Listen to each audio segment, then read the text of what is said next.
యేసు రక్తమే జయం పరిచర్య ప్రియ రక్షకుడైన యేసుక్రీస్తు నామమున ఈ ఉదయకాలమున మీ అందరికీ శుభములు కలుగునుగాక.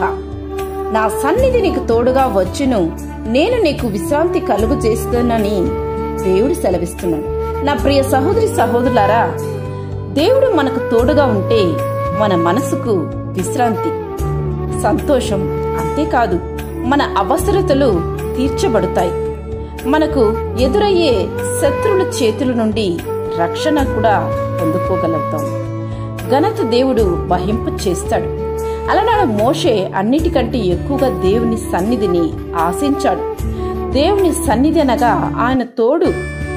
ఈ మాటలు వింటున్న నీవు కూడా నీకు ఎన్ని పనులు, ప్రయాణాలు, ఎటువంటి పరిస్థితులు ఉన్నా సరే మోషే వలె అనుదినము నీవు ఆయన సన్నిధిని కోరుకోగలిగితే దేవుడు తన సన్నిధిని నీకు తోడుగా ఉంచుతాడు.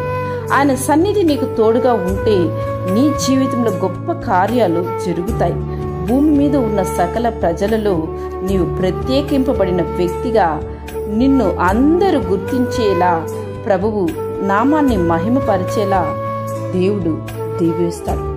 కనుక ఈ ప్రపంచంలో అన్నీ అశాశ్వతమైనవే, కానీ నిత్యమైనది, శాశ్వతమైనది దేవుడు మాత్రమే. ఆయన సన్నిధి మాత్రమే, ఆయన తోడు మాత్రమే. కనుక నీవు ఆయన తోడును కోరుకో. ప్రతి విషయంలోనూ దేవుడు నీకు తోడై ఉండి నిన్ను ఆశీర్వదించి కాపాడి దీవించునుగాక. ఆమేన్. యేసు రక్తమే జయం పరిచర్యలో మీ సహోదరి. God bless you.